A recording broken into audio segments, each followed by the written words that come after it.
죽고 싶지 않으면 쥐 죽은 듯이 있어요. 그 순간 강태성이 인생이 뒤집혔습니다. 영하 15도 눈보라 속 폐성당 처마 밑에 아기를 안고 쓰러진 여자 하나. 숙소에 사람을 숨겨주다 들키는 순간 바로 쫓겨나는 직장이었습니다. 그런데도 태성은 망설이지 않았습니다. 낡은 파카를 벗어 그 여자를 차에 숨겼죠. 그리고 그 선택 하나가 바보 기사라 불리던 그의 운명을 바꿔버렸습니다. 태성이 적선하듯 거둔 이 초라한 여인. 사실은 훗날 10조 원대 대운가를 발칵 뒤집고 죽어가는 사람도 살려내는 천재 의원이었습니다. 그때는 아무도 몰랐죠. 사연 시작 전 구독과 좋아요를 눌러주시고 어디서 듣고 계신지 댓글 남겨주시면 그곳으로 행운이 가득 깃들기를 바라겠습니다. 에엥. 그 소리 하나 때문에 강태성 인생이 완전히 뒤집혔습니다. 그날 밤이 아니었다면 태성은 그냥 평범한 바보 기사로 늙어갔겠죠. 회장님 차 몰고 심부름 다니고 한평 반짜리 기사 숙소에서 라면 끓여 먹다가 잠드는 그런 인생으로요. 그런데 하필이면 그날 밤 와이퍼가 얼어붙은 그 밤에 그 소리를 들어버린 겁니다. 영하 15도였습니다. 기상청에서 떠드는 숫자 따위는 아무 의미가 없었죠. 칼바람이 낡은 화물차 문틈을 비집고 들어와 태성의 정강이를 면도칼처럼 점여대고 있었으니까요. 15년째 대웅그룹의 짐꾼 노릇을 하며 별의별 눈보라를 다 겪었지만 오늘 밤은 뻑뻑 소리를 내며 버티던 와이퍼마저 유리창 한가운데서 덜컥 멈춰버렸거든요. 앞창에 들러붙은 진눈깨비가 불투명한 성에로 얼어붙어 시야를 완전히 가려버리자 등줄기로 서늘한 땀이 흘렀습니다. 제기랄, 오늘따라 왜 이래? 갓길에 차를 세우고 문을 여는 순간 숨통이 콱 막혔어요. 정면으로 들이치는 돌풍에 눈을 뜰 수조차 없어 장갑을 낄 새도 없이 맨손으로 와이퍼를 쥐고 비틀었습니다. 쩌저? 파여름과 함께 얼음이 깨지며 손톱 밑으로 날카로운 얼음 조각이 파고들었죠. 피가 찔끔 맺혔지만 추위에 감각이 날아가 아픈 줄도 몰랐습니다. 빨리 기어 들어가서 뜨거운 라면, 국물이나 때려 넣어야겠다는 생각에 얼어붙은 손을 입김으로 녹이며 차에 타려던 찰나였죠. 에엥. 바람소리 사이로 기분 나쁜 소리가 섞여 들어왔습니다. 환청인가 싶어 고개를 저었지만 바람이 방향을 틀 때마다 그 소리는 미세하게 고막을 긁어댔어요. 이 살인적인 날씨에 길고양이가 살아있을 리 없다는 걸 알면서도 태성도 모르게 발이 움직였습니다. 뭐가 있긴 있는 모양이구나. 소리의 진원지는 도로 옆 녹슨 자물쇠가 채워진 폐성당 쪽이었죠. 눈보라를 헤치고 성당 처마 밑으로 다가간 태성은 망부석처럼 굳어버렸습니다. 누런 비닐봉투와 종이박스를 칭칭 감은 채 웅크린 사람. 여자였습니다. 입술은 보랏빛으로 죽어 있었고 뺨에 눌러붙은 머리카락엔 고드름이 맺혀 있었죠. 여자의 가슴팍 비닐 틈새로 더 작은 형체가 보였습니다. 맙소사. 피덩이잖아. 품에 안긴 갓난아기는 미동조차 없었고 파랗게 질린 입술이 굳게 닫혀 있었습니다. 이러다 진짜 사람 죽겠네. 태성의 심장이 발밑으로 쿵 떨어졌는데 당황해서인지 저 두 사람이 눈앞에서 동사할 것 같다는 공포 때문인지 알 수 없었어요. 태성은 망설일 틈도 없이 파카를 벗어 두 사람을 조심스럽게 감싸 안아 올렸습니다. 등짝이 순식간에 얼어붙었지만 그런 건 지금 따질 때가 아니었거든요. 정신 차려요. 이러다 진짜 다 죽어요. 여자의 눈이 반쯤 풀린 채 태성을 쳐다보았지만 입술은 달그락거릴 뿐 아무 소리도 내지 못했습니다. 태성은 두 사람을 조수석 발밑 공간에 밀어넣다시피 숨기고 히터를 최고 온도로 올리며 엑셀을 밟았죠. 문제는 진 회장 저택 정문이었어요. 야간조를 서는 경비실장 박 씨는 피 한 방울 안 나올 독사 같은 양반이었거든요. 아줌마, 숨도 쉬지 말고 납작 엎드려요. 들키면 다 쫓겨나요. 여자는 아기를 품에 안고 시트 밑으로 몸을 구겨 넣었습니다. 차창이 내려가며 살벌한 랜턴 불빛이 태성의 얼굴을 찔렀죠. 강 기사, 왜 이리 늦었어? 길이 꽁꽁 얼어서 기어왔슈. 태성은 실없이 해에 웃었지만 박 실장의 손전등 불빛은 조수석 쪽으로 스윽 넘어갔습니다. 태성의 심장이 덜컥 멎었어요. 조수석 바닥에 깔아둔 파카 밖으로 여자의 낡은 운동화 코가 삐져나와 있는 게 아니겠어요. 손전등이 신발 쪽으로 향하려는 찰나 태성은 거칠게 클렉슨을 눌러버렸습니다. 빵! 아이고! 손이 얼어서 미끄러졌네요. 박 실장이 기겁하며 귀를 막고 이 바보 새끼가 미쳤냐며 욕을 내뱉었죠. 태성은 굽실대며 창문을 올리고 차단기를 통과했습니다. 기사 숙소에 도착할 때까지 핸들을 잡은 손이 사시나무처럼 떨렸습니다. 저택 뒷구석, 태성의 숙소는 한평 반짜리 감옥이나 다름없었죠. 다리 뻗고 누우면 꽉 차는 공간에 외간 여자와 아기를 들이자 숨막히는 어색함이 밀려왔습니다. 여자를 전기장판 위에 앉히고 최고치로 올린 뒤 낡은 솜니불을 꺼내 아기 위로 덮어주었습니다. 여자의 젖은 머리카락에서 떨어진 얼음물이 장판을 적시는 소리만 기묘하게 울렸죠. 방이 좁아 피할 곳도 없으니 태성은 시뻘개진 얼굴로 벽 쪽을 향해 돌아앉았습니다. 안 볼 테니까 대충 내 체육복 주워 입어요. 바스락거리는 마찰음이 들렸고 낯선 채취와 찬 겨울 냄새가 방 안을 채웠습니다. 태성이 몰래 훔쳐온 따뜻한 누룽지 국물을 뒤로 불쑥 내밀자 여자의 파르르 떨리는 두 손이 태성의 손끝을 스치며 컵을 받아들었죠. 그 차가운 감촉에 태성은 입술을 꾹 깨물었습니다. 얼마나 오래 있었던 거야, 이 추위에. 그 생각이 드는 순간 가슴 한쪽이 뜨끈해지는 것 같았지만 태성은 그냥 벽만 바라봤습니다. 그렇게 몸이 녹아갈 무렵 솜니불 밑에서 아기가 끙끙대기 시작했어요. 처음엔 칭얼거리더니 자지러지는 울음소리로 변하자 식은 땀이 확 쏟아졌습니다. 방음이 안 되는 낡은 벽 너머에는 잠기 밝은 고참 기사가 자고 있었거든요. 여자가 사색이 되어 아기를 달랬지만 울음소리는 계속 울렸습니다. 그때 여자가 덜덜 떨리는 손으로 짐가방 깊숙한 곳을 헤집더니 칠이 다 벗겨진 황금색 회중시계를 꺼내 들었어요.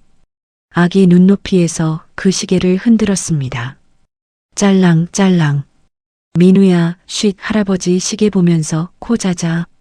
위태로운 목소리와 함께 시계가 흔들릴 때마다 신기하게도 아기의 울음소리가 잦아들었죠.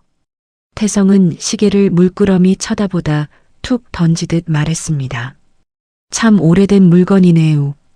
여자는 대답 없이 낡은 시계를 아기 손에 쥐어주었습니다. 하지만 안도는 찰나였죠. 겨우 울음을 그친 아기의 목구멍에서 거친 기침이 터져나왔거든요. 콜록. 깔에 끓는 그 소리에 심장이 난도질당했고 동시에 옆방 벽에서 쾅쾅 치는 소리가 들렸습니다. 아, 강태성?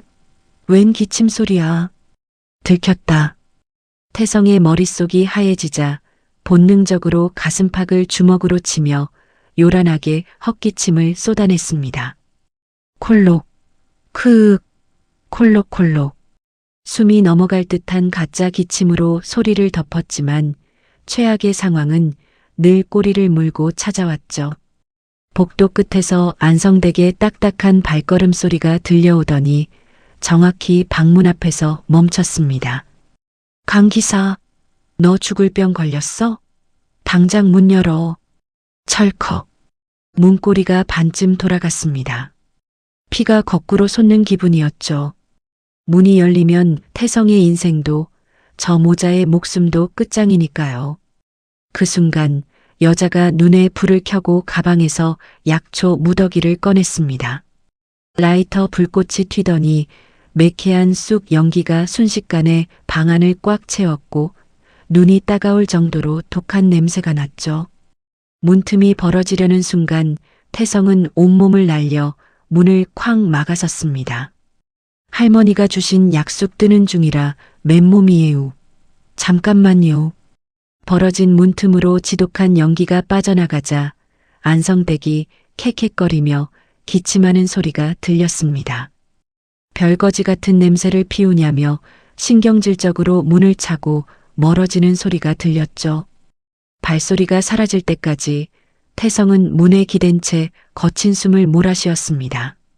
방 안은 여전히 지독한 쑥 연기로 가득했고 연기 너머로는 낡은 시계를 쥔 채 잠든 아기와 태성을 보며 안도의 눈물을 흘리는 여자의 얼굴이 보였습니다. 사람인데 어쩌겠어. 태성은 문에 등을 기댄 채 쑥 연기를 천천히 들이마셨습니다. 영하 15도의 겨울밤이 그렇게 아슬아슬하게 지나가고 있었습니다. 다음 날 새벽 진도진 회장 저택의 주방에는 구수한 사골 냄새가 진동하고 있었죠. 200평이 넘는 본체의 살림을 도맡아 하는 안성댁은 평소 같으면 허리를 두드리며 앓는 소리를 냈을 시간이었지만 오늘따라 발걸음이 깃털처럼 가벼웠습니다. 태성은 진 회장의 새벽 출근 준비를 위해 차고에서 세차를 하던 중 본체 뒷문으로 빠져나가는 안성댁의 뚱뚱한 뒷모습을 보았습니다. 안성댁의 손에는 커다란 뚝배기가 들려 있었고 그 걸음이 향하는 곳은 다름 아닌 별채 끝에 있는 태성의 기사방이었죠. 태성의 심장이 덜컥 내려앉았습니다. 어젯밤 몰래 숨겨둔 그 여자와 아기가 발각되는 건 시간 문제였으니까요. 아이고, 이를 어째. 태성은 던져두었던 걸레를 팽개치고 허겁지겁 안성댁의 뒤를 쫓아 달렸습니다. 눈길에 미끄러져 무릎이 깨지는 줄도 모르고 별채 복도로 뛰어들었을 때 이미 끔찍한 소리가 들려왔어요. 아이고 깜짝이야. 넌 누구여? 문은 활짝 열려 있었고 쟁반이 바닥에 나뒹굴며 곰국이 엎질러져 있었습니다. 태성이 숨을 헐떡이며 방문턱에 멈춰 섰을 때 방 안의 광경은 그야말로 지옥이 따로 없었죠. 방 안에는 여자가 사색이 된 얼굴로 갓난아기를 끌어안고 있었습니다. 더 기가 막힌 건 아기의 상태였는데 새파랗게 질린 채 숨을 헐떡이며 온몸을 비틀고 있었고 입가에는 하얀 거품이 맺혀 있었거든요. 아이고, 이게 웬 피덩이야. 불덩이네, 불덩이요. 얼른 병원부터 가야지. 안성댁이 놀라 펄쩍 뛰며 아기를 빼앗아 들려 하자 여자가 안성댁의 바짓가랑이를 부서져라 붙잡았습니다. 안 돼요. 병원에 가면 우리 애 뺏겨요. 제발 살려주세요.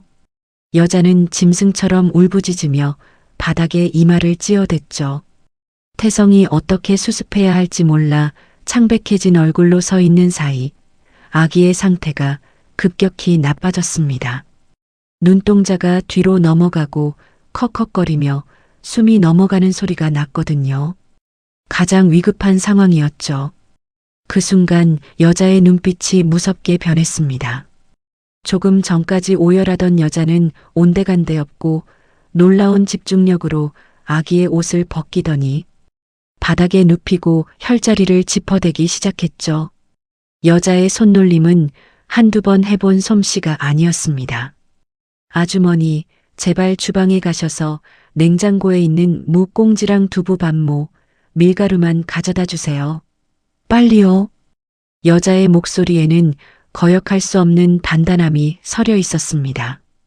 얼떨결에 고개를 끄덕인 안성댁이 치맛자락을 움켜쥐고 미칠 듯이 본체 주방으로 달려나가려다 문턱에 멍하니 서 있는 태성과 마주쳤죠. 이 썩을 놈아. 저 여자 당장 안 치워. 애 죽기 전에 빨리 무랑 두부나 가져와. 안성댁의 불호령에 태성은 정신이 번쩍 들어 미칠 듯이 저택 주방으로 내달렸습니다. 허겁지겁 무와 두부, 밀가루를 치마폭에 싸들고 다시 별채로 뛰어왔을 때 방아는 말 그대로 전쟁터가 따로 없었어요. 여자는 태성이 던져준 물을 숟가락으로 벅벅 긁어집을 내더니 두부와 밀가루를 마구 지식여 떡처럼 반죽하기 시작했습니다. 아니, 지금 뭐 하는겨? 애가 죽어가는데 무당짓을 혀? 안성댁이 기겁하며 말리려 했지만 여자는 들은 척도 하지 않고 완성된 반죽을 아기의 가슴과 이마, 발바닥에 척척 붙였습니다. 그러고는 두 손을 모아 아기의 명치 끝을 규칙적으로 압박하기 시작했죠. 이마에서 비 오듯 쏟아진 땀이 아기의 배 위로 뚝뚝 떨어졌지만 여자는 눈 하나 깜짝하지 않았습니다. 태성도 숨소리조차 내지 못하고 그 신들린 손놀림을 지켜볼 수밖에 없었어요.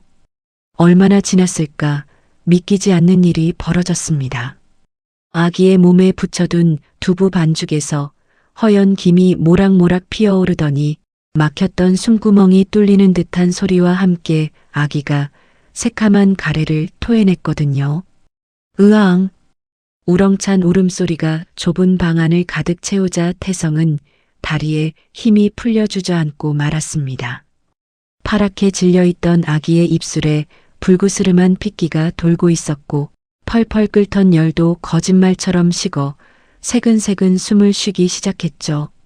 세상에 부처님 맙소사. 내가 지금 뭘 본겨. 안성댁은 넋이 나간 채 여자와 아기를 번갈아 쳐다보았습니다.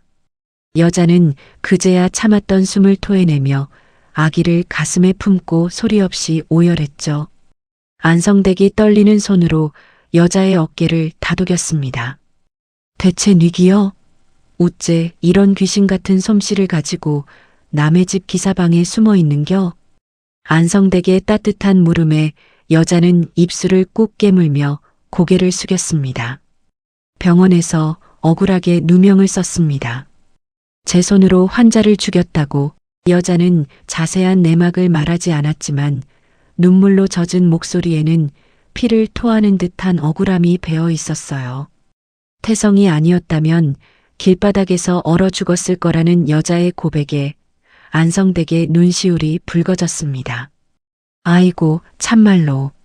이 추운 날 핏덩이가 뭔 죄라고. 내 오늘 일은 못 본 걸로 할 테니 들키지 말고 잘 숨어 있어. 알았어?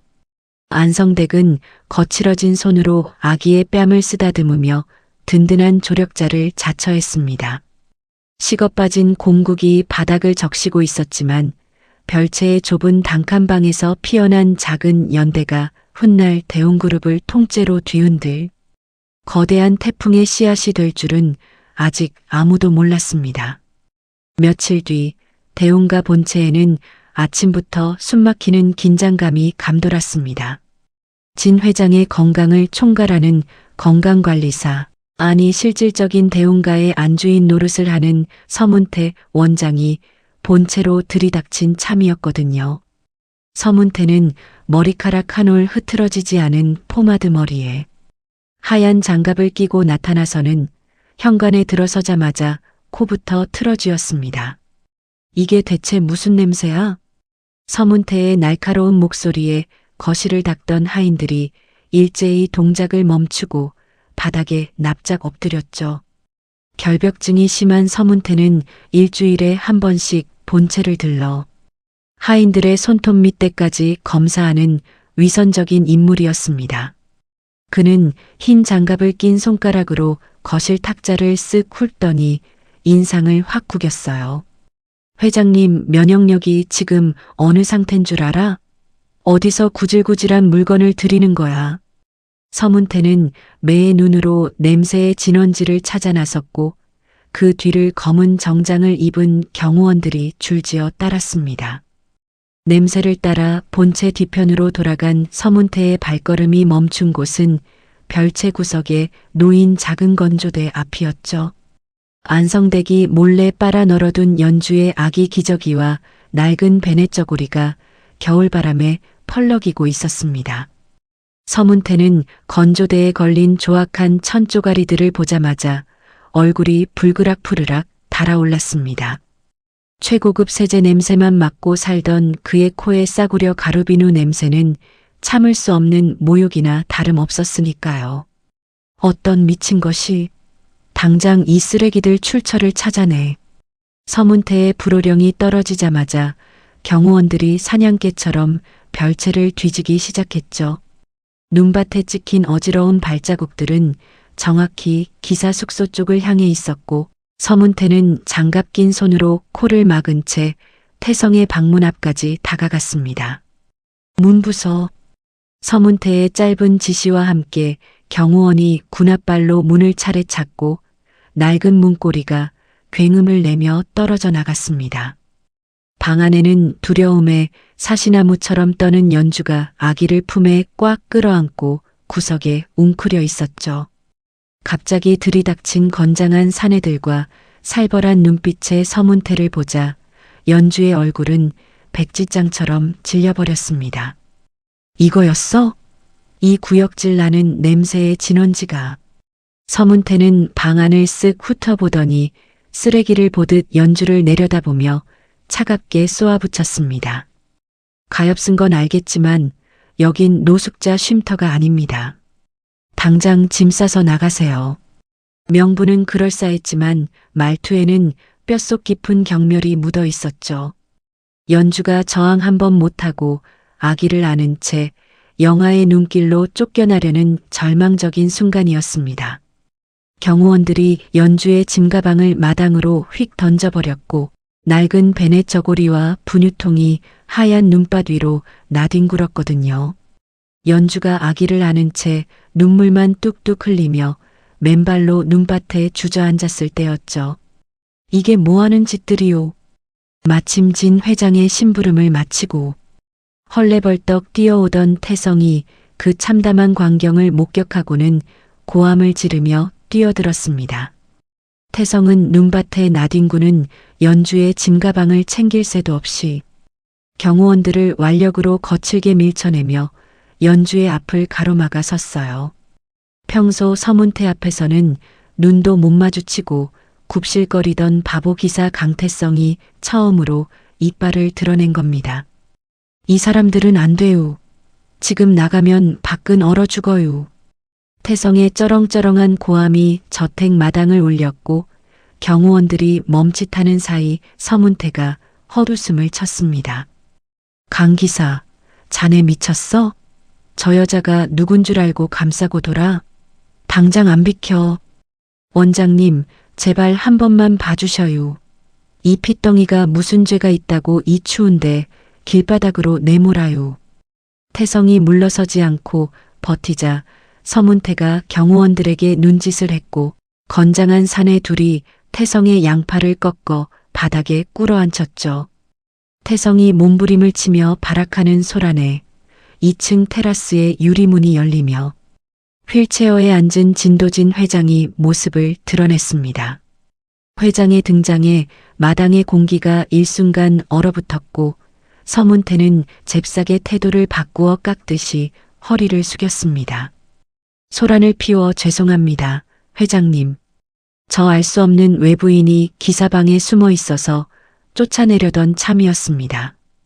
회장님 면역력에 치명적인 외부균이 돌까 염려되어 서문태가 합당한 변명을 늘어놓는 사이 바닥에 짓눌려 있던 태성이 갑자기 경호원들을 뿌리치고 꽁꽁 언 눈밭 한가운데에 맨 무릎을 꿇었습니다. 회장님, 태성은 입고 있던 점퍼마저 훌렁 벗어 던진 채 벌건 맨살로 살을. 이는 추위를 견디며 바닥에 이마를 찧었습니다. 제가 잘못했슈. 제가 다 책임지겠어요. 회장님, 방 근처로는 얼씬도 못하게 할 테니 이 핏덩이만 안 죽게 걷어주셔요. 제 월급 다 깎으셔도 좋슈. 평생 뼈 빠지게 일할 테니까 제발 이 모자 좀 살려주셔요. 태성의 투박하고 미련한 오열이 저택 마당에 울려 퍼졌습니다. 눈물이 콧물과 범벅이 되어 턱 밑으로 뚝뚝 떨어졌지만 태성은 고개를 들지 않았죠. 철저히 이익과 명분만 따지는 주변 놈들과 대비되는 자기 것을 다 내어주면서까지 남을 살리려는 태성의 미련한 뚝심이 진 회장의 굳은 마음을 묵직하게 두드렸습니다. 진 회장은 휠체어에 앉은 채 태성과 눈밭에 웅크린 연주 모자를 번갈아 내려다보았죠. 알 수 없는 무언가가 스치는 듯 진 회장의 눈빛이 미세하게 흔들렸습니다. 서 원장. 진 회장의 무심하고도 무거운 목소리가 떨어지자 서문태가 침을 꿀꺽 삼켰습니다. 눈보라에 사람 하나 들였다고 무슨 일 있겠나? 옹색하게 굴지 말고 별채 구석 방 하나 내줘. 진 회장의 한마디에 서문태의 얼굴이 분노로 일그러졌지만 감히 회장의 명을 거역할 수는 없었죠. 서문태가 아랫입술을 깨물며 물러서자 태성은 그제야 바닥에 엎드린 채 안도의 통곡을 터뜨렸습니다. 연주 역시 눈물 젖은 눈으로 태성의 넓은 등을 바라보았죠. 살을 애는 겨울바람 속이었지만 눈밭의 무릎, 꿇은 바보 기사의 뚝심이 두 사람의 목숨을 구한 기적 같은 순간이었습니다. 며칠 뒤 연주 모자는 진 회장의 묵직한 허락 덕분에 볕이 잘 드는 별채 구석방으로 거처를 옮기게 되었습니다. 외풍이 심하던 기사 숙소와는 달리 바닥에서는 따뜻한 온기가 올라왔고 창문 틈으로 새어드는 햇살이 얼어붙었던 모자의 몸을 부드럽게 녹여주었죠.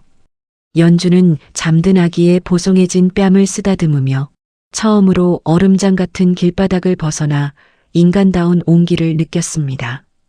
하지만 그 따뜻한 방의 대가는 고스란히 태성의 몫이었어요.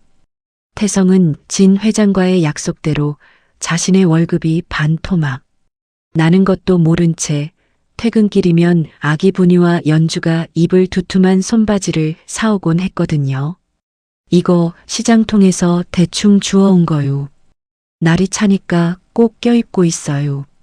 태성은 무뚝뚝하게 검은 비닐봉지를 툭 던져놓고는 귀끝이 시뻘겋게 달아오른 채 뒤통수를 극적이며 도망치듯 방을 나갔습니다.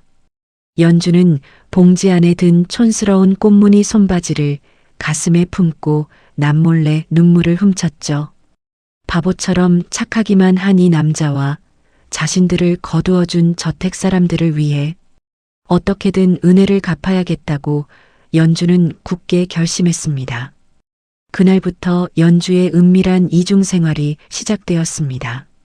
낮에는 안성댁을 도와 무거운 식자재를 나르거나 설거지를 하며 주방 일을 거들었고 밤이 이슥해지면 아무도 모르게 저택 뒷산과 정원 구석을 헤집고 다녔거든요.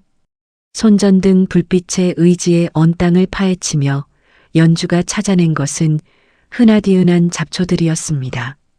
칡뿌리며 민들레, 말라붙은 쑥부쟁이 같은 것들을 조용히 캐어 치마폭에 담아 별채로 돌아오곤 했죠. 대운과 하인들 사이에서는 언제부턴가 은밀한 소문이 돌기 시작했습니다. 서문태 원장의 비싼 영양제 처방은 고위급 임원들이나 회장의 직계 가족들에게만 돌아갈 뿐 뼈 빠지게 일하는 하인들은 늘 여기저기 끙끙 앓으며 진통제로 버티는 처지였거든요. 그런데 그 미혼모가 약손을 가졌다는 소문이 아름아름 퍼져나갔던 겁니다. 첫 환자는 30년 동안 저택의 무거운 짐을 날라 무릎에 물이 찬 늙은 정원사 할아버지였어요. 정원사 할아버지는 지팡이 없이는 몇 걸음 걷지도 못할 만큼 상태가 악화되어 쫓겨날 위기에 처해 있었죠. 안성댁의 귀띔을 듣고 한밤중에 몰래 연주의 방을 찾아온 할아버지의 무릎은 퉁퉁 부어올라 불덩이 같았습니다. 연주는 뒷산에서 직접 캐온 웃을, 일명 쇠무릎이라 불리는 약초와 호박을 커다란 솥에 푹 달였습니다. 진하게 우러난 갈색물을 낡은 대접에 담아 할아버지에게 건네고는 침착한 손놀림으로 퉁퉁 부은 무릎 주변의 혈자리를 꾹꾹 눌러주기 시작했죠. 조금 뜨거울 겁니다. 참으셔야 해요. 연주가 달인 약물을 적신 수건을 할아버지의 무릎에 올리자 할아버지는 앓는 소리를 내며 미간을 찌푸렸습니다. 하지만 연주의 손끝이 닿을 때마다 막혔던 기운이 풀리는 듯 할아버지의 표정은 이내 평온해졌죠. 그로부터 며칠 뒤 저택 마당에서는 믿기지 않는 광경이 벌어졌습니다. 지팡이의 의지에 절뚝거리던 정원사 할아버지가 꼿꼿이 허리를 펴고 20kg짜리 비료 포대를 거뜬히 어깨에 짊어지고 나타난 거였거든요. 아니, 영감탱이. 무릎에 든 물을 바가지로 뺐대? 어떻게 하루아침에 펄펄 날아다녀? 안성댁이 기겁하며 묻자 할아버지는 주위를 쓱 둘러보더니 목소리를 낮췄습니다. 쉿, 조용히 혀. 별채 그 아기 엄마가 다려준 잡초 물 며칠 마셨더니 씻은 듯이 나아버렸어. 그 처자 손이 아주 귀신이여, 귀신. 정원사 할아버지의 기적 같은 회복은 하인들 사이에서 순식간에 입소문을 탔습니다. 그날부터 밤만 되면 연주의 방 앞에는 은밀한 발길이 끊이지 않았죠. 평생 고된 노동으로 손가락 마디마디가 뒤틀린 세탁실 노파부터 원인 모를 불면증과 위장병에 시달리던 운전기사들까지 연주의 야간 진료소를 찾았습니다. 연주는 돈 한 푼 받지 않았습니다. 그저 자신이 캐온 약초를 다려주고 정성껏 혈자리를 짚어줄 뿐이었죠. 하인들이 고마움에 쌈짓돈을 찔러주려 할 때면 연주는 부드럽게 웃으며 손을 내저었습니다. 이 돈은 우리 민욱깎아 3억이라고 주시는 걸로 알겠습니다. 하지만 진료비는 안 받아요. 태성 씨가 저희 모자에게 베푼 은혜를 제가 할 수 있는 일로 갚는 것뿐이니까요. 연주의 겸손하고 따뜻한 심성에 하인들은 감동의 눈물을 훔쳤죠. 차갑고 삭막하기만 했던 대운과 저택에 처음으로 사람 냄새나는 온기가 피어오르고 있었습니다. 밤이 깊어지면 태성은 기사 숙소 방바닥에 쪼그리고 앉아 낡은 수첩에 뭔가를 꾹꾹 눌러 적곤 했습니다. 어느 날 연주가 복도를 지나다 불빛이 새어나오는 것을 보고 문을 두드렸더니 태성이 화들짝 수첩을 등 뒤로 감추며 멋쩍게 웃었거든요. 뭐 쓰세요? 그냥 일기요. 별거 아니요. 태성은 귀를 붉히며 손사래를 쳤습니다. 연주는 더 묻지 않았죠. 별채로 돌아오는 길, 연주는 잠시 걸음을 멈췄습니다. 차갑고 딱딱한 복도 끝에서 새어나오는 불빛 하나. 저 사람은 매일 밤 저러고 있었구나. 월급이 반토막 나는 것도 모른 채 분유를 사다 주고 밤마다 혼자 저 좁은 방에서 뭔가를 적고 있었구나. 연주는 그 불빛을 한참 바라보다가 민우를 더 꼭 끌어안았습니다. 가슴 한편이 묘하게 무거워지는 게 추위 때문만은 아닌 것 같았거든요. 하인들은 자신들의 병을 고쳐준 생명의 은인인 연주와 그 모자를 지켜낸 태성을 위해 아주 강력하고 비밀스러운 동맹을 맺게 되었습니다. 서 원장 그 독사 같은 놈 귀에 들어가면 연주 처자는 뼈도 못 추려. 우리끼리 죽을 때까지 입 꾹 닫는 거요. 알았지? 안성댁의 엄포의 하인들은 일제히 고개를 끄덕였죠. 서문태 앞에서는 철저히 입을 다물고 연주의 존재를 감춰주는 이 하층민들의 단단한 연대. 이것이 훗날 진 회장이 쓰러졌을 때 병실에 굳게 닫힌 뒷문을 열어젖히는 가장 강력한 열쇠가 될 줄은 아무도 짐작하지 못했습니다. 그날 저녁 서문태는 본체 2층 창문 너머로 저 아래 별채 쪽을 내려다보고 있었습니다. 하인들이 연주의 방 앞에서 소곤거리다 흩어지는 것을 보는 그의 눈이 가늘게 좁혀졌고 장갑 낀 손가락이 창틀 위를 천천히 두드렸습니다. 그림자 의원 연주와 바보 기사 태성을 중심으로 가장 낮고 약한 자들의 반란이 소리 없이 준비되고 있었습니다. 그리고 그 반란을 짓밟을 음모도 같은 시각 같은 저택 안에서 소리 없이 익어가고 있었죠. 대운과 저택의 봄 기운이 돌기 시작하던 무렵 서문태의 속은 날이 갈수록 썩어 들어가고 있었습니다. 20년 넘게 진 회장에게 처방하던 고급 산삼이며 녹용은 진작에 뒤로 빼돌리고 그 자리를 창고에 묵혀둔 싸구려 약재로 채워온 게 벌써 30년이었거든요. 덕분에 강남 한복판에 빌딩이 생겼고 진 회장 명의로 된 건강 관련 특허도 그의 서랍 속에 서너 개 더 들어 있었죠. 지금껏 그 누구도 눈치채지 못했습니다. 진 회장 주변에는 눈치 빠른 임원들이 즐비했지만 서문태는 그들이 꺼내기 어려운 의학 용어 뒤에 자신의 비리를 교묘하게 숨겨왔거든요. 그런데 저 기집애가 나타난 겁니다. 하인들 얼굴이 달라지기 시작한 것은 겨울이 끝나갈 무렵부터였어요. 30년째 지팡이를 짚던 정원사가 비료포대를 어깨에 짊어지고 다니고 손가락이 뒤틀려 빨래도 못 자던 세탁실 노파가 두 손으로 무거운 이불을 거뜬히 탁탁 털어대고 있었죠. 불면증에 시달리던 운전기사들 눈빛도 맑아졌고 만성 소화불량으로 식사 때마다 얼굴을 찌푸리던 청소부 아줌마도 요즘은 밥을 2그릇씩 비워냈습니다. 서문태는 그 광경을 볼 때마다 흰 장갑 낀 손가락이 저도 모르게 떨렸습니다. 전연히 하인들 몸을 고치면서 약재 냄새를 맡게 되면 30년간 진 회장에게 먹여온 게 뭔지 단번에 알아챌 것이다. 그 생각이 서문태의 뒤통수를 쉴 새 없이 두드렸거든요. 선수를 쳐야 했습니다. 마침 기회가 왔습니다. 진 회장의 손자 우진이 환절기 감기로 자리에 누운 겁니다. 9살배기 우진은 진 회장이 눈에 넣어도 아프지 않을 만큼 애지중지하는 아이였어요. 그 아이가 아프다는 소식을 들었을 때 서문태의 머릿속에서는 차갑고 정확한 계산이 돌아가기 시작했습니다. 서문태는 약재 창고에 혼자 들어갔습니다.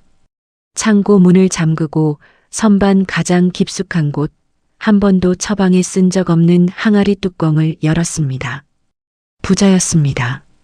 독성이 강해 용량을 잘못 쓰면 심장을 멈추게 하는 약재였는데 서문태는 그것을 손바닥에 올려놓고 한참 들여다봤어요. 손이 떨렸는데 무서워서가 아니었습니다. 흥분해서였어요. 쇼크를 일으킬 만큼 넣되 빠르게 처치하면 살 수 있는 용량.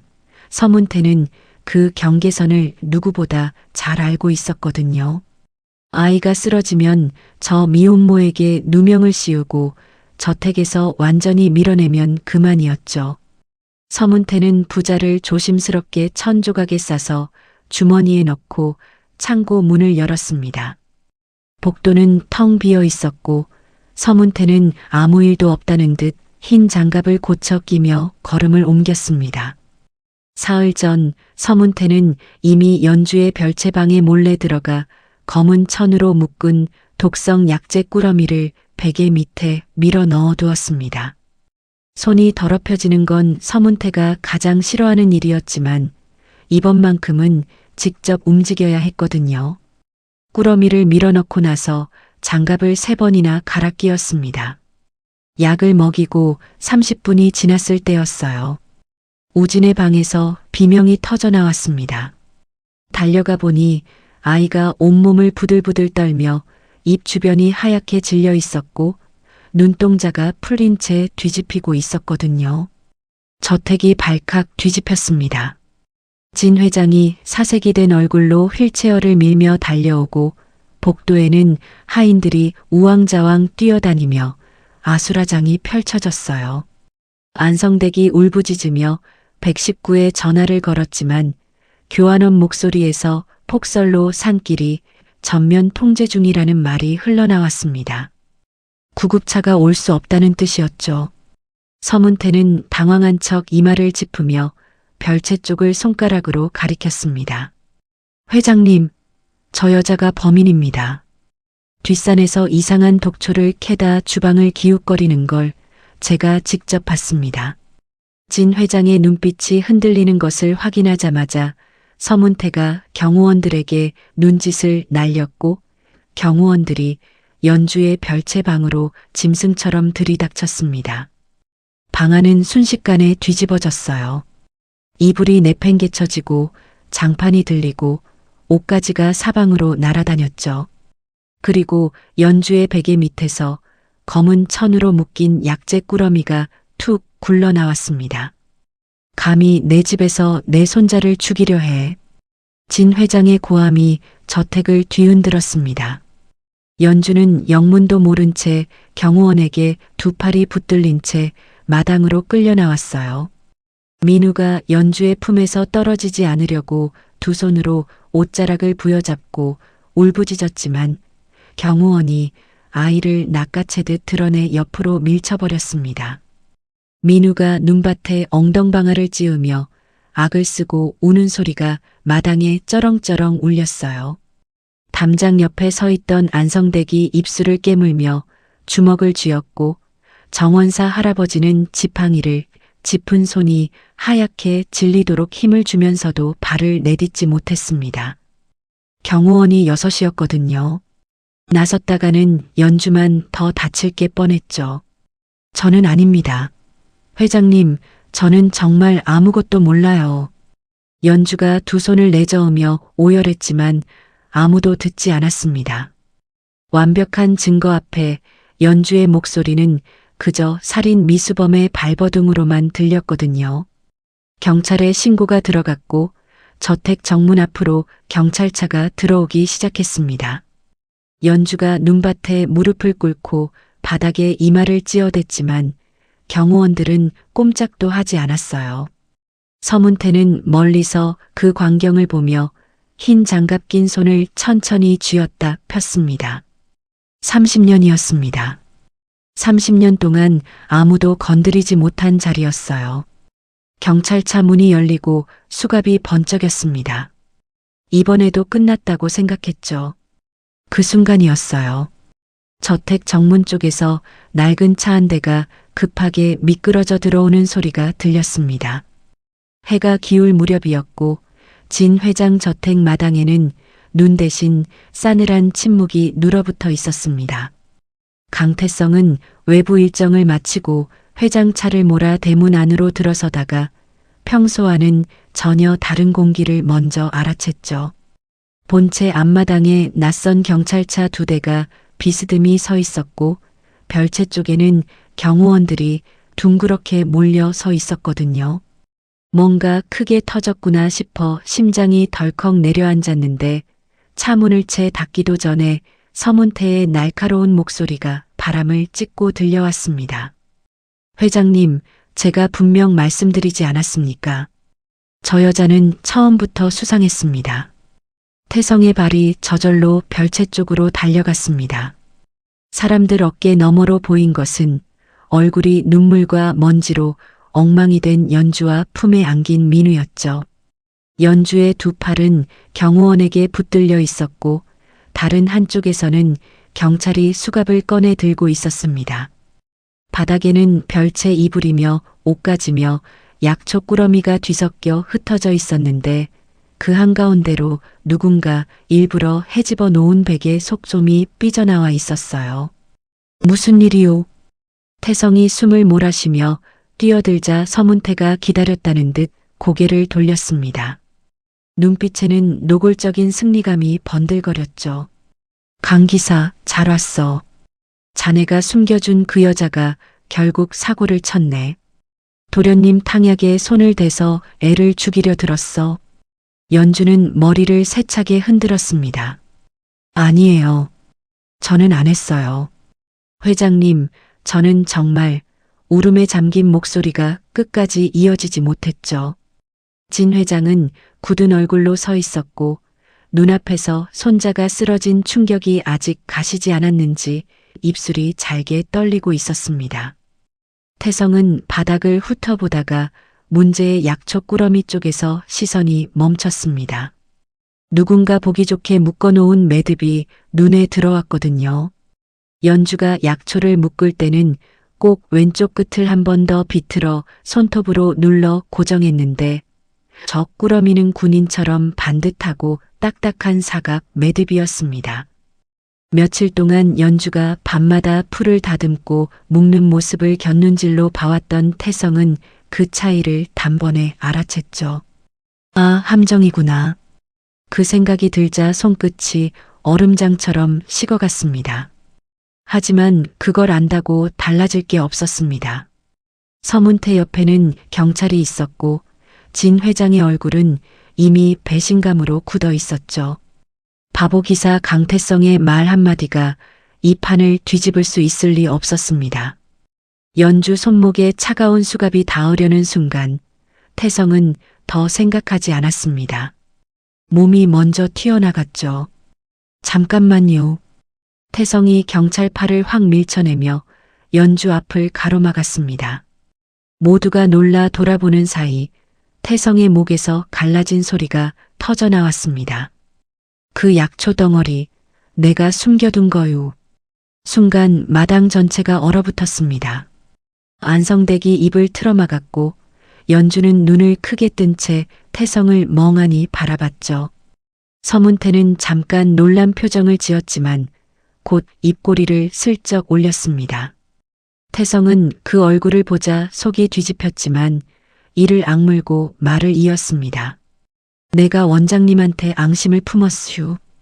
회장님 눈밖에 나게 만들려고 연주씨 약초인 척 갖다 놓은 거요. 저 여자는 아무것도 몰라요. 애 보느라 정신도 없었슈. 거짓말이에요. 연주가 찢어지는 목소리로 외쳤지만 태성은 끝내 연주 쪽을 보지 않았습니다. 눈이 마주치면 다 들킬 것 같았거든요. 진 회장의 얼굴이 일그러졌습니다. 강태성, 내가 감히 우리 집안에서 그런 짓을 해? 태성은 그대로 바닥에 무릎을 꿇었습니다. 눈밭에 눌린 무릎뼈가 금세 시큰거렸지만 아픈 줄도 몰랐죠. 죽을 죄를 지었슈. 다 제가 한 짓입니다. 저 여자만은 놔주셔요. 그 말이 끝나기도 전에 경호원 둘이 달려들어 태성을 바닥에 내리꽂았습니다. 뺨이 눈 섞인 자갈바닥에 쓸리며 화끈하게 벗겨졌고 입안으로 비릿한 피맛이 확 번졌죠. 누군가 등이랑 허벅지를 짓밟을 때마다 숨이 턱턱 막혔지만 태성은 신음 한 번 제대로 내지 않았습니다. 대신 고개를 비틀어 연주 쪽을 봤죠. 연주는 민우를 아는 채 눈물범벅이 되어 있었고 왜 그러느냐고 묻는 얼굴로 태성만 바라보고 있었습니다. 태성은 그 눈빛을 보고도 괜찮다는 듯 입꼬리만 억지로 올려 보였습니다. 울지 마요. 그렇게 말하는 것처럼요. 경찰이 태성의 손목에 수갑을 채웠습니다. 차가운 쇠가 뼈마디를 조이자 그제야 모든 게 진짜가 된 것 같았죠. 태성은 호송차 쪽으로 끌려가다가 마지막 힘을 내어 몸을 틀었습니다. 그리고 연주 앞을 스치듯 지나며 남들이 못 듣게 낮은 숨으로 속삭였어요. 연주 씨, 내 방 장판 밑에 원장이 버린 영수증 쪼가리 모아둔 게 있어요. 당신 손은 사람 살리는 진짜 손이잖아요. 그거 찾아서 우리 도련님 꼭 살려줘요. 경찰이 태성의 어깨를 거칠게 밀어붙이자 더는 말할 틈도 없었습니다. 태성은 비틀거리며 호송차에 올라탔고 문이 쾅 닫히는 순간 바깥 풍경이 반으로 잘려나갔죠. 작은 창문 너머로 보인 것은 눈밭에 주저앉아 민우를 끌어안은 채 소리도 못 내고 무너지는 연주의 얼굴이었습니다. 그 얼굴이 자꾸만 멀어졌고 태성의 입술 사이로 피비린내 섞인 한숨만 새어나왔습니다. 호송차가 서서히 움직이기 시작했습니다. 저택의 큰 대문이 열리고 차가운 새벽 공기가 안으로 훅 밀려들었죠.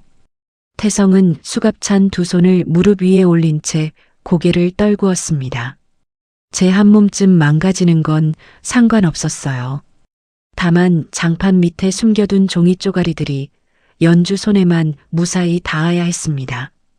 차창 밖으로 눈 덮인 별채 지붕이 점처럼 멀어지고 있었고 태성은 그것만 붙잡듯 바라보았습니다. 그 밤 저택에 남겨진 사람들 가운데 누가 먼저 무너질지 아무도 알지 못한 채 말입니다. 눈밭에 주저앉은 연주는 호송차 미등이 완전히 사라지고 나서도 한참을 그 자리에 있었습니다. 이 사람이 왜 저러는지 연주는 알고 있었습니다. 처음 파카를 벗어 씌워줄 때부터 손바지를 툭 던져놓고 귀를 붉히며 도망칠 때부터 수첩을 등 뒤로 감추며 멋쩍게 웃을 때부터 아무것도 바라지 않으면서 그냥 주는 사람이었거든요. 그런 사람을 살면서 처음 봤습니다. 그래서 더 무너질 것 같았어요. 민우가 연주의 젖은 뺨을 작은 손으로 툭툭 두드렸고 연주는 그 손을 꼭 쥔 채 눈을 감았습니다. 태성이 경찰차에 실려 사라진 뒤 연주는 다시 패성당 처마 밑으로 밀려나듯 돌아왔습니다. 밤새 바람은 더 사나워졌고 성당 벽에 박힌 합판 틈으로 눈발이 쉴 새 없이 들이쳤죠.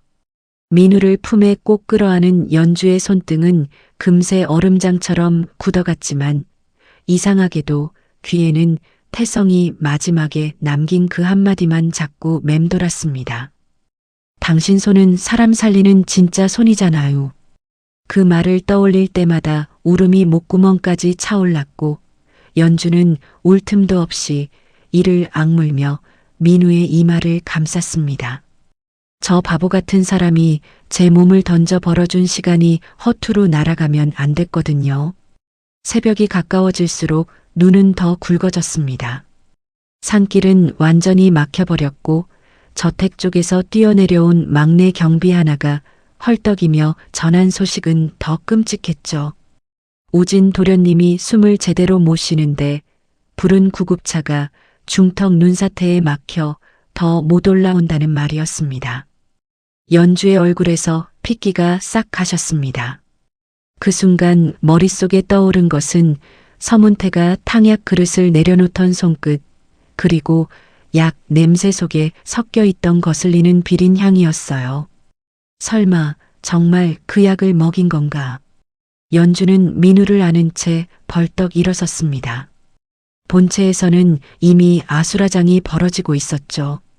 오진의 입술은 파랗게 질려갔고 진 회장은 휠체어에서 반쯤 굴러내린 채 손자의 발만 붙잡고 있었습니다.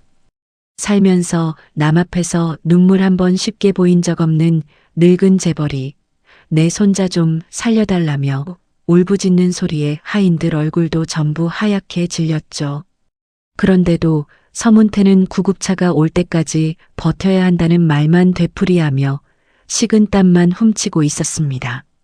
안성댁은 그 꼴을 보자 입술을 잘근 깨물었고 정원사 영감은 획 돌아서며 중얼거렸습니다. 이대로는 애 죽는다. 진짜 살릴 사람을 데려와야 한다. 결국 먼저 움직인 것은 하인들이었습니다. 정원사 영감이 저택 뒤편 작은 문으로 달려가 얼어붙은 자물쇠를 삽으로 내리쳤고 안성댁은 치마를 걷어붙인 채 눈길을 헤치고 패성당까지 내려갔죠. 연주가 민우를 안고 선자리에 도착했을 때 안성댁의 숨은 턱까지 차 있었습니다. 연주야, 얼른 가자. 도련님이 넘어가신다. 연주는 대답도 못하고 고개만 끄덕였어요. 무서웠지만 그보다 더 무서운 것은 태성이 몸바쳐 지키려 한 아이가 자기 손이 닿지 못한 곳에서 꺼져버리는 일이었습니다. 셋은 눈보라를 등지고 저택 뒤문으로 숨어들었습니다. 연주는 본체로 곧장 뛰어들지 않았습니다. 태성의 마지막 말이 벼락처럼 떠올랐거든요. 내 방 장판 밑에. 연주는 별채 기사방으로 방향을 틀었고 안성댁이 문지방을 막아선 채 밖을 살피는 동안 손톱이 뒤집혀 가도록 장판 귀퉁이를 들쳐냈습니다. 그 밑에서는 구겨진 영수증 조각들과 젖은 수첩 몇 장이 쏟아져 나왔죠. 약재 이름, 날짜, 수량, 그리고 서문태 이름 옆에 적힌 괴상한 표시들. 연주는 그것들을 품속 깊이 밀어넣고는 민우를 안성댁에게 잠깐 맡긴 채 본체로 달렸습니다.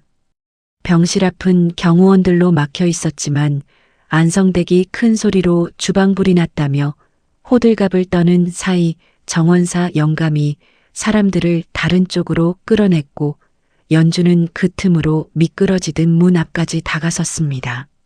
문을 여는 순간 뜨거운 공기와 약 냄새가 한꺼번에 얼굴을 덮쳤죠. 우진은 이불 위에서 얕은 숨만 몰아쉬고 있었고 서문태는 당장 나가라고 소리치며 앞을 막아섰습니다.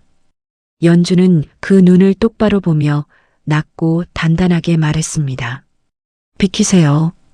지금 안 보면 아이 죽어요. 살인 미수범이 여길 어디라고 기어들어와. 서문태가 손을 뻗는 순간 안성댁과 정원사 영감이 뒤에서 달려들어 그의 양팔을 붙잡았습니다.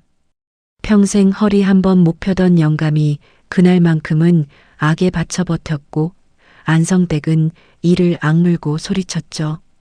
입 닥쳐요, 서 원장. 이 판에 또 애 잡을 일 있어요? 연주는 더는 한눈 팔지 않았습니다. 우진의 손목을 잡고 맥을 짚고 입가에 맺힌 침 냄새를 맡고 가슴에 귀를 대 숨소리를 들었죠. 그리고 아주 짧게 눈을 감았다 떴습니다. 부자였습니다. 약성이 아니라 독성이 먼저 올라온 상태였어요. 감초하고 검은 콩, 당장 다려오세요. 진하게요. 물 아끼지 말고 한 사발 가득. 연주의 지시에 안성댁이 몸을 빼 돌진했고 연주는 우진의 가슴과 명치 주변을 연달아 눌렀습니다.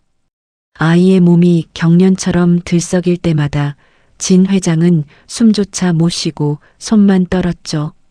얼마 뒤 김이 펄펄 나는 약물이 들어왔고 연주는 식을 틈도 없이 숟가락으로 조금씩 떠 우진의 입술 사이로 흘려 넣었습니다. 처음엔 목으로 넘어가지 못하고 턱 아래로 줄줄 흘렀지만 몇 번 더 넘기자 막혔던 속이 조금씩 움직이는 소리가 났습니다. 방 안의 시간은 그 열흘 같은 10분 동안 멈춰 있었습니다. 그러다 갑자기 우진의 몸이 크게 들썩였고 아이가 컥 소리를 내며 검붉은 토를 왈칵 쏟아냈죠. 진 회장이 비명을 삼켰고 하인들은 제 입을 틀어막았습니다. 연주는 흔들리지 않고 아이의 등을 세게 두드렸습니다. 한 번, 두 번, 세 번. 그제야 우진의 가슴이 깊게 내려앉더니 얕고 끊기던 숨 대신 어린아이 특유의 얇고 고른 숨소리가 돌아왔습니다. 죽은 듯 차갑던 손끝에도 아주 조금씩 온기가 돌기 시작했죠. 그 순간까지도 누구 하나 먼저 말을 꺼내지 못했습니다. 연주는 식은땀으로 젖은 머리칼을 귀 뒤로 넘기며 아이의 이마를 짚었고 진 회장은 떨리는 손으로 손자의 발끝을 어루만졌습니다. 병실 안에는 막 살아난 아이의 숨소리와 아직 끝나지 않은 무언가가 곧 터질 것 같은 무거운 정적만 가득 눌어붙어 있었습니다. 얼마나 지났을까 우진의 작은 눈꺼풀이 파르르 떨리더니 천천히 위로 밀려 올라갔습니다. 아이는 흐릿한 시선으로 허공을 더듬다 가장 먼저 제 곁에 엎드린 할아버지의 굳은 얼굴을 발견했죠. 할아버지, 그 가느다란 목소리 한마디에 평생 바위 같았던 진 회장의 무릎이 그대로 꺾였습니다. 그는 휠체어에서 무너지듯 바닥으로 떨어져 아이의 작은 몸을 끌어안고 짐승처럼 통곡하기 시작했어요. 병실 안의 모든 하인들도 옷소매로 눈물을 훔쳤지만 단 한 사람, 서문태만이 뒷걸음질을 치며 사색이 되어 있었죠. 말도 안 돼. 어떻게 저런 무당년이 또 무슨 수작을. 그 중얼거림에 우진의 땀을 닦아주던 연주가 천천히 몸을 일으켰습니다. 늘 바닥만 보던 그녀의 고개가 꼿꼿하게 들렸고 서문태를 향한 눈빛은 칼날처럼 번뜩였어요. 연주가 바닥에 무릎을 꿇은 채 얼어붙은 서문태를 서늘하게 내려다보며 일갈했습니다. 우진 도련님 탕약에 부자를 치사량 가까이 먹이셨더군요. 저를 쫓아내려고 아이 목숨을 가지고 장난친 거예요. 그 서리빨 같은 목소리에 병실 안의 공기가 일순간 얼어붙었습니다. 아이를 쓰다듬던 진 회장의 손이 멈칫했고 그의 시선이 연주에서 서문태에게로 느릿하게 옮겨갔죠. 늙은 호랑이의 눈에서 살기가 뿜어져 나오자 서문태는 바닥에 엎드리며 다급하게 비명을 질렀습니다. 회장님, 저 여자의 말을 믿으십니까? 저를 음해하려는 겁니다. 독촉꾸러미는 저 여자 방에서 나왔지 않습니까? 최후의 발악이었죠. 하지만 연주는 흔들림 없이 품속으로 손을 넣었습니다. 그리고 장판 밑에서 꺼내온 낡은 수첩과 구겨진 영수증 뭉치들을 진 회장의 무릎 위로 툭 던졌습니다.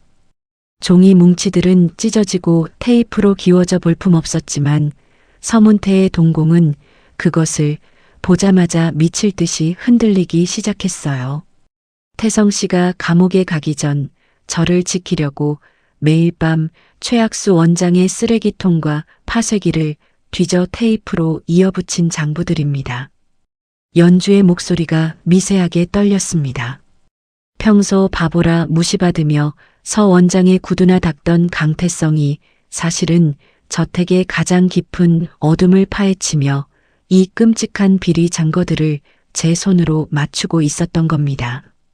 그것도 온전히 연주와 아기를 지키기 위해서 말이죠. 진 회장이 떨리는 손으로 장부를 펼쳤습니다. 그 안에는 대운가의 의료재단을 갉아먹은 30년의 추악한 진실이 빼곡히 적혀 있었어요. 진 회장에게 처방해야 할 최고급 산삼과 녹용을 뒤로 빼돌려 현금화하고 대신 유통기한이 지난 썩은 묵은 약재를 먹여온 내역들. 심지어 우진에게 독성 약재가 든 탕약을 먹인 그날 오전에 특별 약재 창고 출입 기록까지 명백하게 남아 있었습니다. 장부를 넘기는 진 회장의 손등에 굵은 핏대가 솟아올랐고 종이가 찢어질 듯 꽉 쥔 주먹이 부들부들 떨렸습니다. 내 피를 빨아먹은 거머리 새끼. 진 회장의 목소리는 낮았지만 지옥에서 울리는 쇳소리 같았습니다. 그는 무거운 장부 뭉치를 들어 서문태의 얼굴을 사정없이 후려쳤죠. 퍽 하는 소리와 함께 종이들이 눈송이처럼 병실 바닥에 흩날렸습니다. 내 놈이 정령 살아서 여길 나갈 수 있을 줄 아느냐. 사자후가 떨어지자마자 문 밖을 지키고 있던 경호원들이 들이닥쳐 서문태의 양팔을 거칠게 꺾었습니다. 서문태는 바닥에 얼굴을 처박은 채 살려달라며 돼지처럼 비명을 질렀지만 진 회장은 그를 벌레 보듯 내려다보며 단호하게 명령을 내렸어요. 저놈을 당장 경찰서로 끌고 가고 태성이를 내 기사놈을 당장 풀어줘라.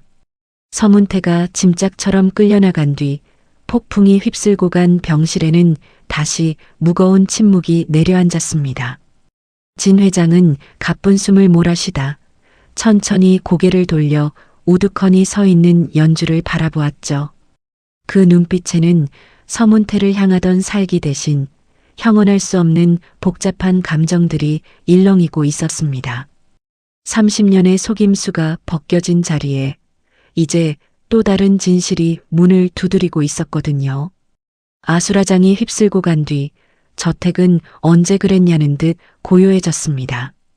우진 도련님은 안성댁의 극진한 보살핌 속에 고난 잠에 빠져들었고 서문태와 그 일당이 쓰던 방은 경호원들에 의해 흔적도 없이 치워졌죠.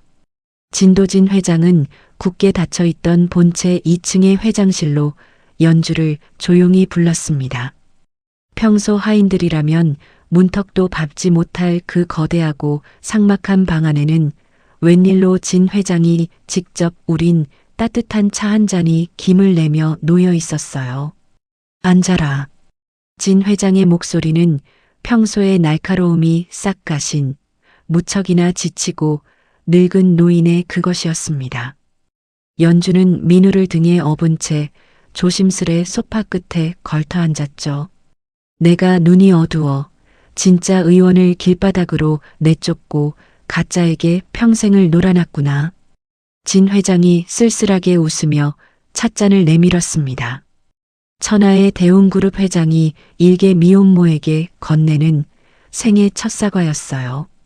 내가 내 하나뿐인 손자를 살리고 우리 가문이 은인이 되었으니 원하는 건 뭐든 말해라. 평생 일 안 하고 먹고 살 돈을 주랴, 아니면 내 이름으로 그럴듯한 병원을 하나 차려주랴. 그건 빈말이 아니었습니다.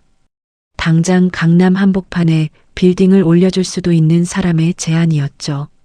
하지만 연주는 찻잔에 입도 대지 않은 채 무릎 위에 올려둔 낡은 짐가방의 끝만 만지작거렸습니다. 그러다 천천히 자리에서 일어섰죠. 저는 태성 씨만 무사히 풀려나면 족합니다. 연주의 목소리는 작았지만 흔들림이 없었습니다. 그분은 저와 아이를 살리려다 죄를 다 뒤집어 쓴 겁니다. 태성 씨가 돌아올 곳만 뺏지 말아주시면 저희 모자는 오늘 당장이라도 이 집을 나가겠습니다. 돈도 병원도 다 필요 없고 오직 바보 기사의 무사 귀환만을 바란다는 그 맹맹한 대답에 진 회장은 적잖이 놀란 눈치였죠. 연주는 꾸벅 허리를 굽혀 인사를 하고는 몸을 돌렸습니다. 이제 모든 게 끝났고 태성이 돌아오면 조용히 원래 있던 밑바닥으로 돌아갈 준비를 하려던 참이었어요. 그때였습니다. 연주가 급하게 몸을 돌리다 그만 무릎 위에 안고 있던 낡은 짐가방이 바닥으로 툭 떨어지고 말았죠. 지퍼가 고장나 겨우 닫아두었던 가방이 벌어지며 그 안에 들어있던 아기 기저귀며 낡은 베네저고리 같은 세간살이들이 회장실 바닥으로 와르르 쏟아졌습니다. 아이고 죄송합니다. 연주가 당황하여 바닥에 엎드려 허겁지겁 물건들을 주워 담으려는데 그 천쪼가리들 사이로 무언가 묵직한 것이 바닥을 구르며 맑은 쇳소리를 냈습니다. 짤랑. 칠이 다 벗겨져 볼품없는 황금색 회중시계였죠. 우는 아기를 달랠 때마다 연주가 흔들어주던 바로 그 낡은 부적이었습니다. 시계는 카페 뒤를 대굴대굴 굴러 정확히 진 회장의 구두 발치에서 멈춰 섰습니다. 진 회장의 시선이 무심코 그 낡은 시계에 머문 순간이었어요. 늘 꼿꼿하던 노인의 어깨가 갑자기 벼락이라도 맞은 듯 딱딱하게 굳어버렸습니다. 그는 숨을 헐떡이며 휠체어에서 상체를 굽혀 사시나무처럼 떨리는 손으로 그 회중시계를 집어들었죠. 이곳이 왜 진 회장의 손이 미칠 듯이 떨렸고 눈동자는 금방이라도 터질 것처럼 핏발이 섰습니다. 그는 믿을 수 없다는 듯 손가락으로 칠이 다 벗겨진 시계의 뒷면을 천천히 쓸어내렸습니다.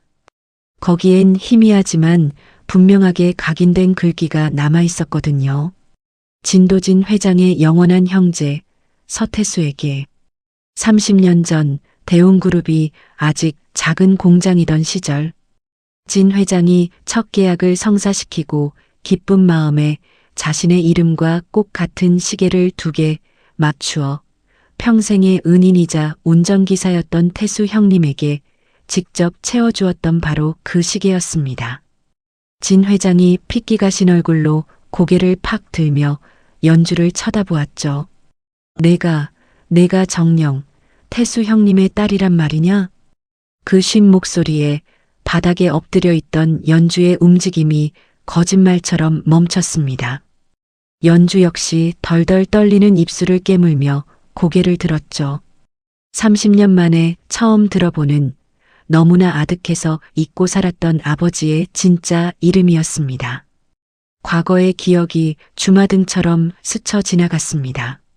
맨손으로 기업을 일구던 30년 전 그날 경쟁사의 사주를 받은 덤프트럭이 진 회장의 차를 향해 돌진했을 때였죠. 운전대를 잡고 있던 서태수는 1초의 망설임도 없이 차를 틀어 조수석에 탄 진 회장 대신 자신의 몸으로 트럭을 막아내고 즉사했습니다.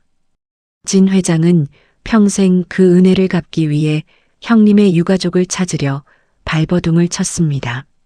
하지만 당시 젊은 서문태를 비롯한 썩어빠진 측근들이 회사 보상금을 중간에서 꼴꺽 삼키고는 유가족이 돈을 잔뜩 받고 해외로 이민을 가버렸다고 거짓말을 해 철저히 눈을 가렸던 겁니다. 그 끔찍한 진실을 30년 만에 깨달은 진 회장은 끝내 휠체어에서 바닥으로 굴러떨어졌습니다. 대웅그룹의 제왕이 늙고 초라한 모습으로 바닥에 엎드려 짐승처럼 통곡하기 시작했어요. 아, 내가 미쳤지. 내가 눈이 멀었어.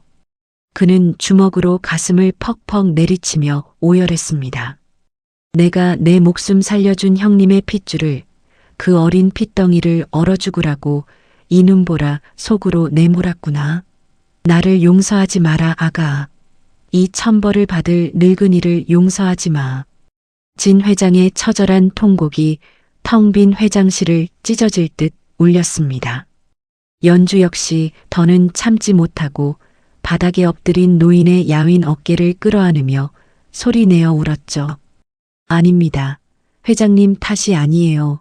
아버지는 단 한 번도 회장님을 원망하지 않으셨어요. 등에 업힌 작은 아기 민우가 그 울음소리에 깨어나 칭얼거렸지만 두 사람의 눈물은 멈출 줄을 몰랐습니다. 30년의 세월 동안 엇갈렸던 은혜와 죄책감이 낡은 회중시계 하나로 비로소 제자리를 찾는 순간이었습니다. 얼어붙은 겨울밤을 뚫고 지나온 이들의 가장 뜨거운 눈물이 대웅가 저택의 차가운 바닥을 하염없이 적시고 있었습니다. 며칠 뒤 새벽이었죠. 최학수는 검찰로 이송된다는 명목으로 호송차에 올랐지만 그 늙은 여우는 끝까지 버둥거렸습니다. 평생 남의 피를 빨아먹으며 쌓아둔 돈이 썩어도 돈이었는지 사설 경비업체 놈들 며칠 미리 매수해 두었던 모양이었거든요. 산길을 돌아 내려가던 호송차가 외진 공터에서 잠깐 멈춰섰고 그 틈을 타 최학수는 검은 외투 자락을 휘날리며 현금 가방 하나를 움켜쥔 채 달아났습니다. 손에는 아직도 비싼 반지가 번들거렸지만 얼굴은 겁에 질린 도둑놈 꼴이 따로 없었죠. 그가 도망쳐 닿은 곳은 바닷바람이 매섭게 몰아치던 작은 부둣가였습니다. 썩은 비린내와 경유 냄새가 뒤섞인 새벽포구 한쪽에는 돈만 주면 사람 하나쯤 몰래 태워준다는 낡은 밀항선이 시동을 걸고 있었어요. 최학수는 뒤도 돌아보지 않고 선착장 끝으로 뛰었습니다. 그 발밑으로 축축한 밧줄이 널브러져 있었고 밤새 내린 안개가 바다와 땅의 경계를 몽땅 지워놓았죠. 그런데 바로 그 앞 검은 그림자 하나가 길을 막아섰습니다. 어딜 그리 급히 가셔요, 원장님. 최학수의 발이 그대로 멎었습니다.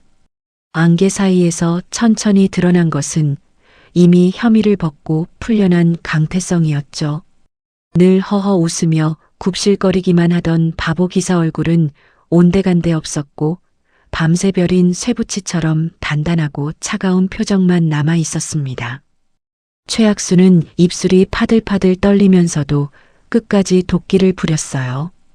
비켜, 이 머저리 새끼야. 너 같은 놈이 뭘 안다고. 말이 채 끝나기도 전에 태성의 손이 번개처럼 뻗어 최학수의 멱살을 틀어쥐었습니다. 질 좋은 코트깃이 우두둑 구겨졌고 최학수의 몸이 허공에 반쯤 들렸죠. 태성은 이를 악문 채 낮게 내뱉었습니다. 아기 목숨 가지고 장난친 죗값은 받고 가셔야지요. 그리고 정확히 명치 한가운데를 주먹으로 찍어 넣었습니다. 퍽 하는 둔탁한 소리와 함께 최학수의 몸이 축 늘어져 바닥으로 나뒹굴었고 현금 가방이 열리며 5만 원권 다발이 축축한 선착장 바닥에 흩날렸죠. 평생 돈으로 사람을 깔아뭉개던 놈이 마지막에는 그 돈더미 위에 처박혀 컥컥대는 꼴이 참 기가 막혔습니다. 뒤이어 사이렌 소리가 거칠게 들이치더니 진짜 경찰들이 들이닥쳐 최학수의 양손에 수갑을 채웠죠. 최학수는 얼굴을 들 힘조차 없이 바닥만 긁어댔고 태성은 아무 말 없이 차가운 바닷바람만 맞고 서 있었습니다. 끝난 줄 알았던 밤이 그제야 정말 끝나는 것 같았거든요. 한 달 뒤 대웅그룹 본사 대강당은 아침부터 술렁거렸습니다. 회장 직속 임원들과 계열사 대표들이 검은 양복 차림으로 줄지어 앉아 있었고 맨 앞줄 기자들 카메라에서는 쉴 새 없이 플래시가 터졌죠. 모두들 회장이 무슨 대국민 사과라도 하려는가 수군거렸지만 단상 위로 올라선 진도진 회장의 표정은 이상하리만치 맑고 단호했습니다.